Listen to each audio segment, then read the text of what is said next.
Ahora sí.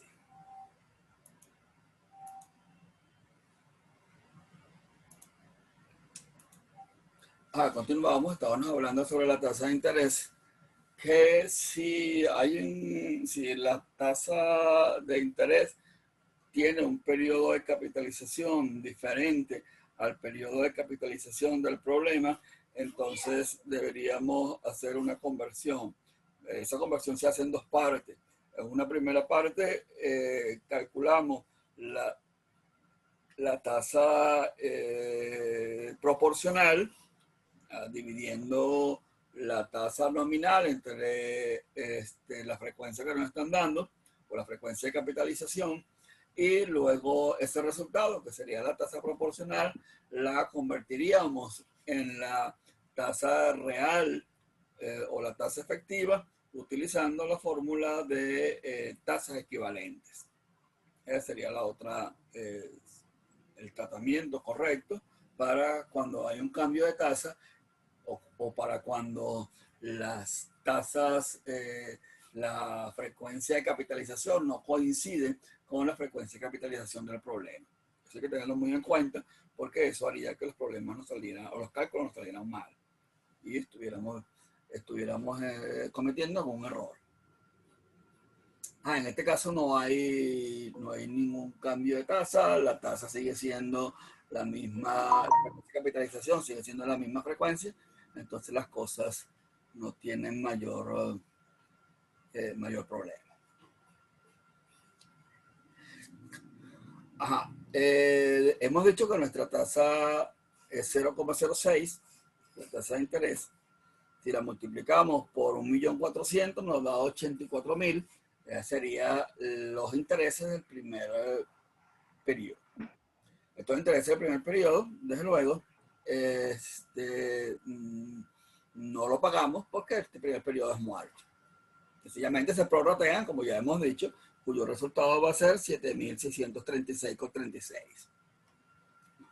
Luego vamos o sea, como aquí no hay cuota, entonces 1.400.000 menos 0 sigue siendo 1.400.000.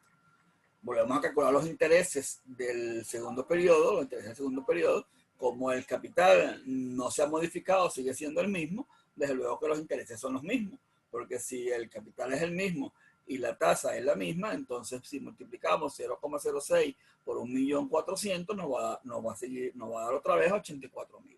Entonces serían los intereses del segundo periodo, 84.000. Pero aquí sí, en el segundo periodo sí hay una amortización, porque aquí sí pagamos una cuota. La cuota que pagamos es 177.510. Como ya sabemos cuál es la cuota, si haciendo 177.510 le quitamos o le restamos 84.000, nos va a dar 93.510. 93.510 Profe, es la amortización. disculpe. Dime. Una pregunta. En este ejercicio hacemos los intereses diferidos porque tenemos un periodo muerto, ¿cierto? Pero si en otro ejercicio no tuviésemos un periodo muerto, no hay intereses diferidos, me refiero. No hay intereses diferidos, pero igual tienes que calcular los intereses para cada periodo. Claro, claro. Ok, perfecto. Claro. Gracias. Lo único que ahí te va, si no hay periodo muerto, sencillamente no vas a tener que prorratear nada. Y en ese primer periodo sí habrá una cuota, o en ese segundo periodo sí habrá cuota. Recuerden que los periodos muertos, periodos diferidos, siempre ocurren al principio, cuando se está comenzando a pagar el préstamo. ¿De acuerdo? No están a la mitad ni están al final, siempre están al principio. Y puede ser uno, pueden ser dos, tres o cuatro. Si son cuatro, serían los cuatro primeros. Si nos dan un año muerto, entonces serían los 4 primeros trimestres, que no se pagan nada. Pero si hay intereses, calcularíamos los intereses para los 4 periodos. O sea, en cada uno habrían 84.000, 84.000, 84.000. ¿Lo prorrateamos? Sí. ¿Cómo lo prorrateamos? Bueno, lo sumamos primero, lo sumamos todos los intereses de los periodos muertos, y eso lo vamos a dividir, ese resultado, esa suma, entre las cuotas restantes, el número de cuotas que nos quedan. Si el problema es parecido a este y nos dan un año muerto, entonces nos quedarían 8 cuotas. Entonces, en la suma de esos 4 intereses diferidos, los vamos a dividir entre 8. Y nos daría el valor que nos correspondería pagar cada semestre, cada trimestre. En este caso, fíjense que lo primero que hacemos es calcular los intereses. Después que calculamos los intereses, o una vez calculados los intereses, pasamos a calcular la amortización. La amortización la calculamos restándole a la cuota los intereses que ya hemos calculado. Por eso que calculamos primero el interés. Entonces ya hemos calculado la amortización. 177.510 menos 84.000 nos da 93.510, que es la amortización del segundo periodo.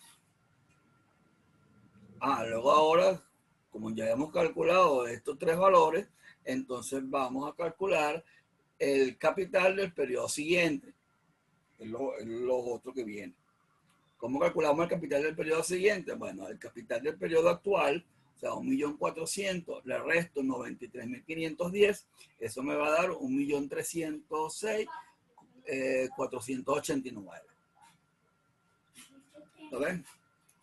Este valor, si lo estamos haciendo con la calculadora, supongamos que estamos trabajando con la calculadora, podemos hacerlo continuo, ¿verdad? Sin necesidad de borrar nada ni cambiar nada. Escribimos 1.400.000 menos 93.510. Eso nos va a dar 1.306.489. Le ponemos igual en la calculadora y nos da este valor. Cuando tenemos este valor que ya lo tenemos en la calculadora, ahí puesto, le damos por, o lo multiplicamos por 0,06. Cuando lo multiplicamos por 0,06 nos va a dar los intereses, que son 78.389. Le damos igual, nos va a dar este valor. Y ya está. Fíjense que ya con un solo uso de la calculadora ya hemos calculado dos cosas. Este valor, entonces se lo vamos a restar a 177.510. Vamos, en algunas calculadoras, en realidad lo que se hace es darle menos dos veces y luego escribimos este valor y nos va a dar el valor que tenemos aquí. O sencillamente le podríamos cambiar el signo a este en la calculadora, o sea, le cambiamos el signo y se lo sumamos a 177.510. Vamos, a la calculadora Casio, generalmente uno le da igual dos veces, le da menos dos veces, o sea, restar dos veces, y entonces eso lo que hace es restarlo de este número, 177.510. O sea, cuando lo restamos nos va a dar 99.120. 99.120, entonces se lo vamos a restar a 1.306.489 y nos va a dar 1.207.369, que sería el capital del periodo 4. El capital del periodo 4 lo multiplicamos por 0,06 y nos da los intereses del periodo 4. Y aquí seguimos sucesivamente. Esto es repetirlo en cada columna. Este valor se lo restamos a la cuota y nos da la amortización. 106.067. Este valor, 106.067, se lo restamos a 1.207.000 y nos va a dar el valor siguiente, 1.102.301. Por la tasa de interés 0,06 nos da los intereses. Y volvemos otra vez a la misma repetición. Y así hasta que llegamos al final. Al final tenemos 167.000, o en la fila 12, 167.462. Este valor lo multiplicamos por la tasa de interés 0,06 y nos va a dar 10.047. Este 10.047 se lo restamos a 177.510 y nos va a dar 167.462,37. Fíjense que 167.462,37 es exactamente igual al valor del capital. O sea que estamos amortizando lo que estamos debiendo. El valor de capital es lo que estamos debiendo en cada trimestre. Es decir, que si restamos 167.452 menos 167.462, eso nos va a dar 0. O sea, que en el periodo 13 no debemos nada, porque desde luego el préstamo dura nada más hasta el periodo 12. ¿Están dando cuenta? Entonces, así lo hacemos. Llegamos aquí, obviamente ya hemos terminado esta parte. ¿Y qué pasa con los intereses diferidos? Bueno, en cada cuota, cada vez que paguemos una cuota, debemos pagar parte de los intereses. ¿Qué parte vamos a pagar de los intereses? 7.636. Entonces, cuando estamos aquí, 84.000, como aquí pagamos 7.636, esto debemos restarlo a 84.000. 84.000 menos 7.636 es 76.363. Y así sucesivamente. 76.363 menos 7.636 nos va a dar 68.727. Y nuevamente, 68.727 menos 7.636 nos va a dar 61.090. 61.090 menos 7.636 nos va a dar 53.454. A cada uno de estos valores, si le resto este, me da el siguiente. Y así hasta que me dé 0. Al final, en el trimestre 11, lo que estoy debiendo de los intereses diferidos de estos 84.000 que ocurrieron en el primer trimestre, lo que estoy debiendo en el trimestre 11 es exactamente igual a lo que tengo que pagar. Cuando resto esto de esto, me va a dar 0 para el siguiente periodo. Y aquí ya hemos completado nuestra tabla de amortización. Aquí en esta columna, sencillamente es esta misma columna, pero retrasada a un periodo para que se vea más claro cómo al final del trimestre 12 nuestra deuda queda en 0. Esta columna no hace falta hacerla. Estaba aquí sencillamente para ilustrar este caso. Aquí esta columna no se llamaría capital, se llamaría saldo. Esta primera capital y esta se llamaría saldo. Es el saldo del préstamo. Aquí en esta columna se muestra lo que estoy debiendo cada trimestre. O sea, a final del trimestre 4, ¿cuánto es mi deuda del préstamo? La deuda del préstamo es 1.102.301. Eso es lo que yo debo al final del trimestre 4. Entonces aquí en vez de decir capital debería decir saldo, es el saldo del préstamo. ¿Cuánto debemos al final del trimestre 8 o al final del segundo año? ¿Cuánto debo? 615.091. ¿De acuerdo? Esta sería nuestra, esta columna de saldo. Fíjense que el segundo trimestre, al final del segundo trimestre, ¿cuánto estoy debiendo o cuál es el saldo del préstamo al final del segundo trimestre?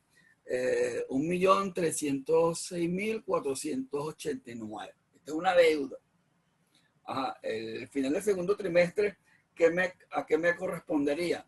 Si el final del primer trimestre es finales del mes de abril, final del segundo trimestre sería finales del mes de julio, o sea, el 31 de julio. ¿De acuerdo? Entonces, al 31 de julio estaría debiendo 1.306.489. Como el problema nos está pidiendo explícitamente que elaboremos los estados financieros proyectados a finales del mes de julio, o como lo dice en el problema, para los primeros 6 meses, para los primeros 7 meses del año, y recuerden que los primeros 7 meses del año llegan hasta julio. Junio es el mes 6, julio es el mes 7. Entonces, debemos elaborar nuestros estados financieros al 31 de 3107 del año 2011, del año 2012 en este caso. Desde luego, cuando estemos elaborando nuestro balance general, el balance general debería mostrar cuánto es nuestra deuda. Eso desde luego en los pasivos.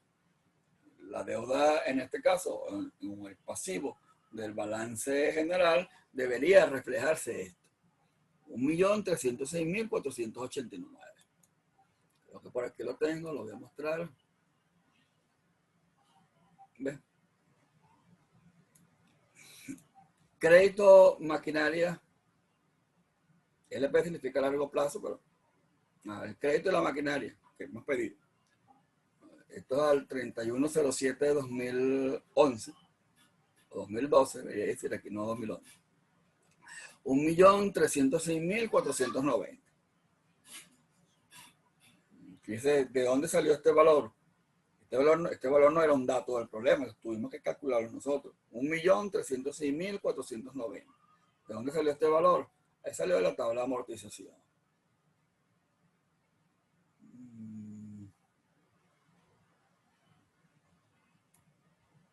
1.306.489,89.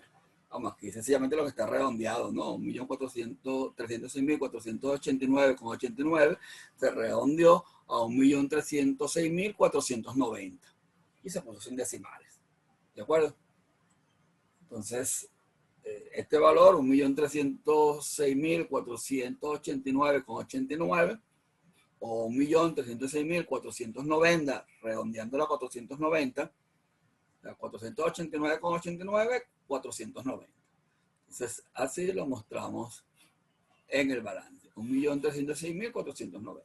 Aquí hemos puesto los valores sin decimal. Ahí se ha redondeado hacia el superior si pasa de 0,5 el decimal o hacia abajo si está por debajo de 0,5 el decimal. Es lo que se ha hecho. Fíjate que en este caso, los intereses diferidos, o sea, lo que se debe de intereses diferidos, porque hemos pagado solamente uno, son 76.363. Eso también es una deuda, debería también reflejarse. Aquí está, 76.363 o 364. Intereses diferidos que estamos debiendo. 76.364. Aquí no le hagan caso a este CP porque CP significaría corto plazo, pero aquí no es el mismo de aquí, largo plazo. 76.363. De ahí sale esos valores.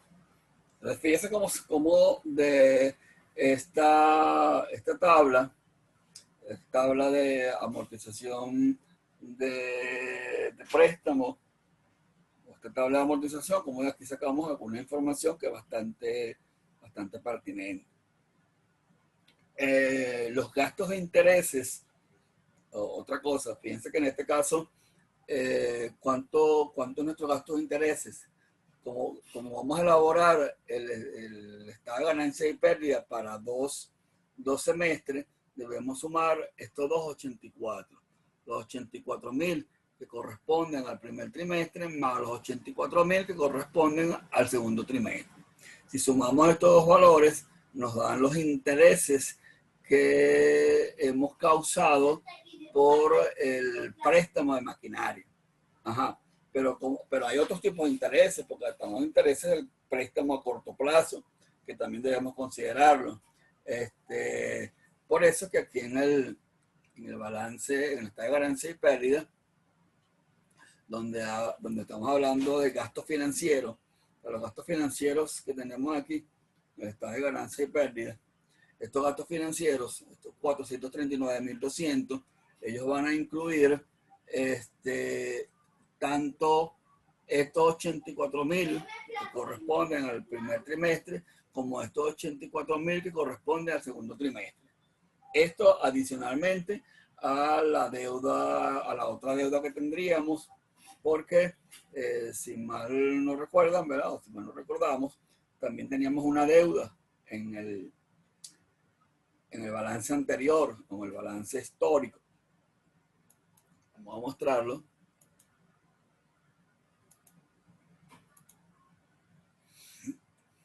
Fíjese este balance.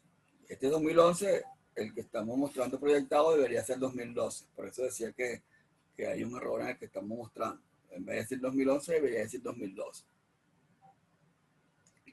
Aquí tenemos 1.500.000.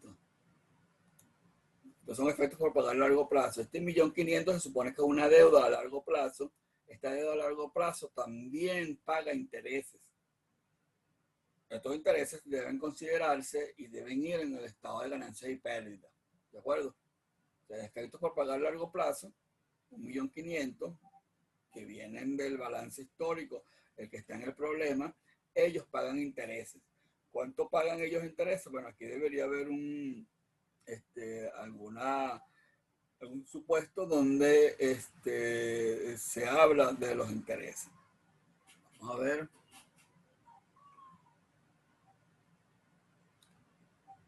El costo de venta final. Ok. Al final de cada trimestre se pagan intereses sobre la deuda total de largo plazo calculados al 36% anual de interés simple. ¿De acuerdo? O sea, al final de cada trimestre se pagan intereses sobre la deuda total de largo plazo calculados al 36% anual de interés simple. Es decir, necesitábamos calcular, en este caso, como es al final de cada trimestre, necesitamos una tasa trimestral. Tendríamos que dividir 0,36 entre 4. Eso nos daría los intereses, la tasa de interés que vamos a aplicar. 0,36 entre 4 nos daría la tasa de interés. Esa tasa de interés la multiplicaríamos por 1.500.000 y nos darían los intereses del primer trimestre. Y como la deuda no se modifica, entonces lo volveríamos a calcular para el segundo trimestre. O sea, 1.500.000 por 0,36 entre 4 nos daría los intereses del segundo trimestre. Fíjense que en este caso, para la deuda, estos intereses sí se pagarían en el mes de marzo, a finales del mes de marzo, que sería el primer trimestre. Y el segundo pago se haría a finales del mes de junio, que sería el segundo trimestre. Y en ese caso tendríamos los intereses por pagos de interés. Estos intereses. La deuda pagará, en este caso, pagará intereses 2 veces. Una el primer trimestre y otra el segundo trimestre. Porque entre enero y julio hay 2 trimestres. Eso debemos considerarlo para el gasto de interés o los gastos financieros. Adicionalmente a esto, se supone que se hace un préstamo a corto plazo. Los préstamos se pagarán a 90 días con intereses cobrados por adelantado a una tasa de interés del 24% anual. Como en este caso la tasa es anual y esto se pagarán a 30 días, a 90 días, 90 días, otra vez, 90 días son, corresponderían a 3 meses o un trimestre, entonces dividiríamos 0,24 entre 4 y obtendríamos, o podríamos hacerlo, 90 días son 3 meses, 0,24 entre 12 multiplicado por 3 igual nos daría la misma tasa. Aquí hay unos intereses también. Estos intereses también se deberían sumar y nos darían entonces el monto que se reflejaría en el estado de ganancias y pérdidas. Esto es lo que tiene que ver con los intereses, ¿no? Después lo vamos a ver más desglosado poco a poco para cuando estemos hablando del estado de ganancias y pérdidas o de dónde salen cada una de las cifras de estado de ganancias y pérdidas para que podríamos verlo de una mejor manera.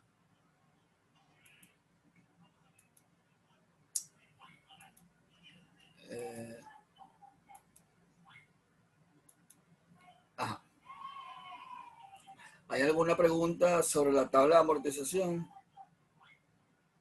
Por favor, ¿alguien tiene alguna pregunta, algún comentario? ¿Todo les quedó claro? ¿Se entiende?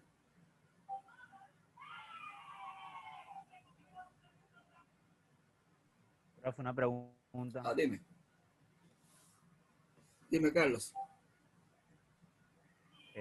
Usted cuando dijo que la sumatoria de los intereses del primer y segundo trimestre genera qué tipo de interés? Los 284.000. Ajá, estos dos intereses, estos 84.000 y estos 84.000 son intereses causados. Ellos son causados. Estos intereses del primer trimestre, estos intereses del segundo trimestre, son causados. Como son causados, deberían entrar o tienen que entrar en el estado de ganancias y pérdidas. O sea, los sumamos los dos, todos los sumamos. 84.000 más 84.000 serían que 168.000, ¿no? Los 168.000 son los gastos de intereses que corresponden a el pago de este préstamo. Esos 168.000 tienen que ir en el estado de ganancias y pérdidas. Ellos están aquí. Aquí tenemos 439.200. Estos 439.200 se desglosan en varios pagos. 168.000, que es por el pago que vienen de aquí, ¿verdad? El pago de esto. Más otra parte, que no recuerdo cuánto es, que viene por los intereses de la deuda a largo plazo, 1.500.000, que ya debíamos, que estaba en el balance anterior, más los intereses que corresponden a el préstamo a corto plazo, porque después tenemos que pedir un préstamo a corto plazo. Ya vamos a ver después de cuánto es ese préstamo a corto plazo, que debemos reflejarlo. Entonces, estos gastos financieros, dentro de estos gastos financieros están estos 84.000 y estos 84.000. Hasta aquí. Estos 78.000 no, porque ya esto corresponderían al tercer trimestre, que sería agosto, septiembre y octubre. Y nosotros vamos a hacer el balance y vamos a hacer esta de ganancias y pérdidas al 31 de julio. Entonces, por eso que tenemos que tener bien claro a qué meses corresponden cada uno de estos trimestres. Porque cuando vamos a elaborar los estados financieros, lo vamos a hacer por meses, no por trimestre. Cuando vamos a elaborar el presupuesto efectivo, lo vamos a hacer por meses, no por trimestre. Fíjense que estos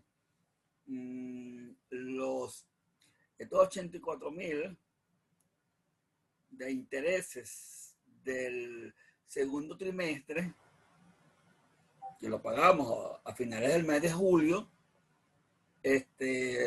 tenemos que pagarlo, no lo quedamos debiendo, sino que lo pagamos. Como lo pagamos, deben salir del banco o de la caja chica o de la caja, ¿verdad? O del efectivo. Como esto tenemos que pagarlo y tenemos que pagarlo en efectivo, ellos deben reflejarse en el presupuesto de efectivo. Entonces aquí en el presupuesto de efectivo, fíjense, el presupuesto de efectivo, el segundo trimestre de la cuota es finales del mes de julio. Corresponde al finales del mes de julio. Específicamente vamos a decir 31 de julio. Entonces, estos 84.000 deberían reflejarse en el mes de julio. Entonces, vamos a buscar aquí en el mes de julio, ¿dónde están? Fíjense que aquí están. En el mes de julio.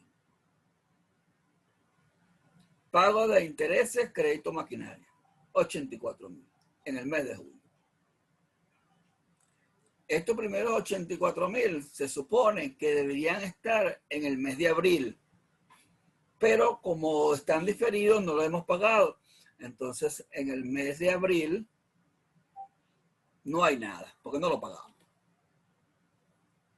Entonces todo lo que corresponde a los pagos de la maquinaria se debe reflejar en el presupuesto efectivo es en el mes de julio, que es cuando hacemos el pago de esta cuota, 177.000.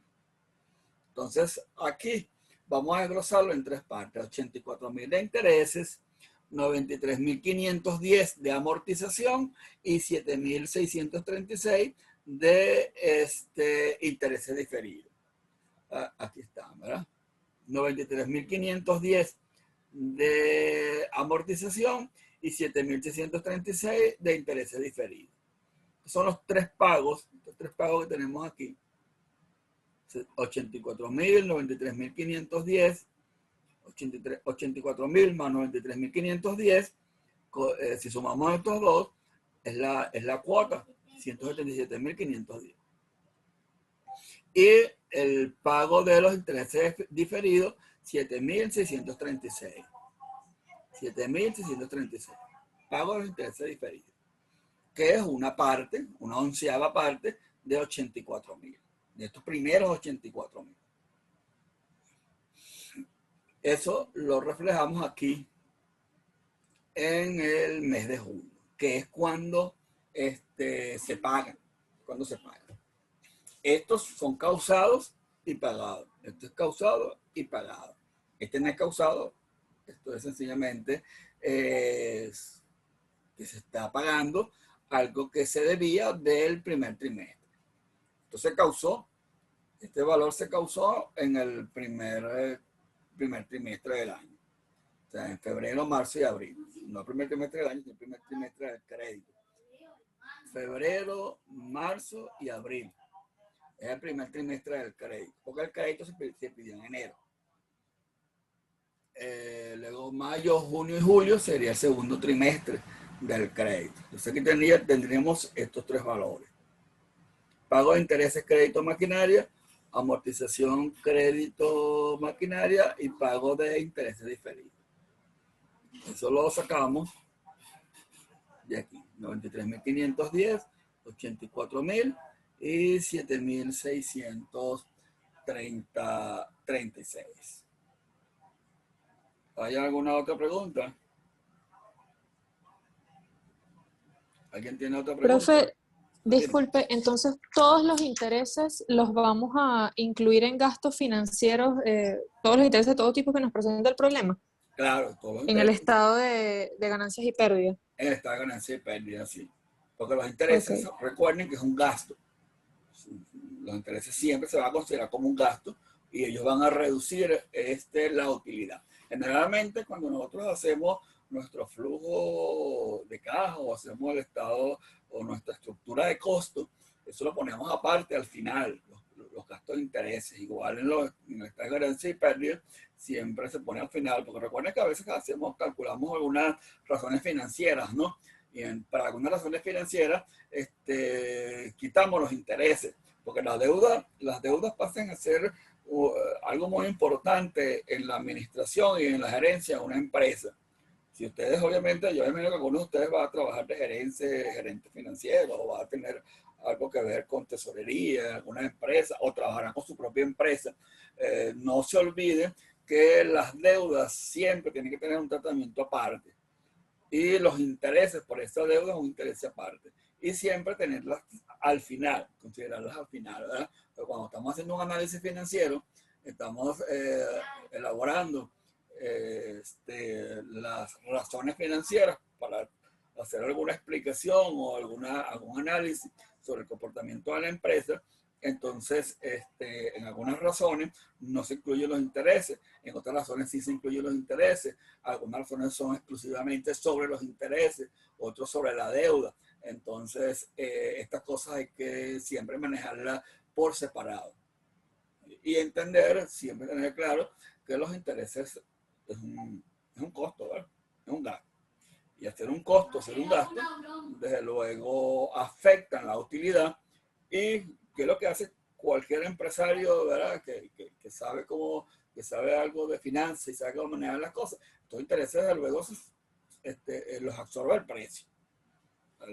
Su precio de producto, el precio del producto que ustedes estén comercializando debe reflejar estos intereses porque es un costo. En su estructura de costo, entonces, incluir lo que pagamos por intereses para luego poder determinar con una mayor claridad o de una forma más real el precio al cual se va a comercializar el producto y tenerlos aparte, porque adicionalmente ahí en algunos casos hay algunas excepciones fiscales también sobre los intereses. No estoy seguro claramente ahora mismo en Venezuela cuáles son las excepciones fiscales. Yo sé que para las personas naturales sí lo hay. Que todos los intereses que se pagan, ¿verdad? Por adquisición de el inmuebles y eso no pagan impuestos. Entonces, en algunos otros casos, bueno, cuando los intereses son ganados, ahí sí lo único que paga interés son los intereses. ¿No? También para fines impositivos, para fines fiscales, los intereses hay que mostrarlos por separado, porque en algunos casos no pagan impuestos y en otros casos sí pagan impuestos.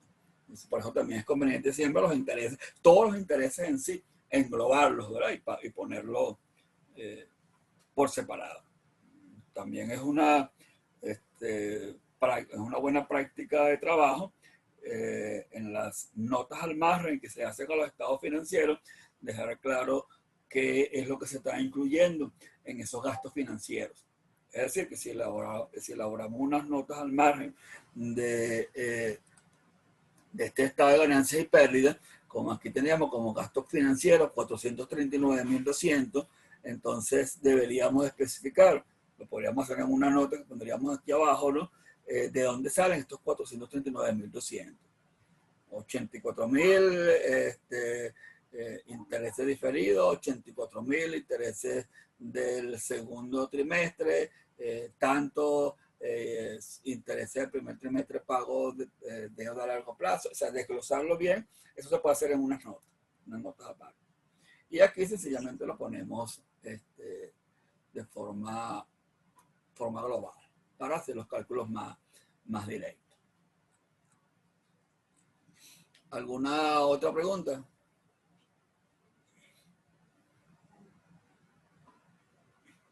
¿Alguna pregunta sobre lo que es la tabla de amortización? Recuerden que la tabla de amortización también se va a evaluar en los exámenes. Generalmente incluimos una tabla de amortización, se evalúa, se le da una ponderación dependiendo de la complejidad del problema, 4 puntos, 2 puntos, dependiendo de qué tan complejo sea lo que se está haciendo, pero también se pondera. Fíjense que como de la tabla de amortización hay información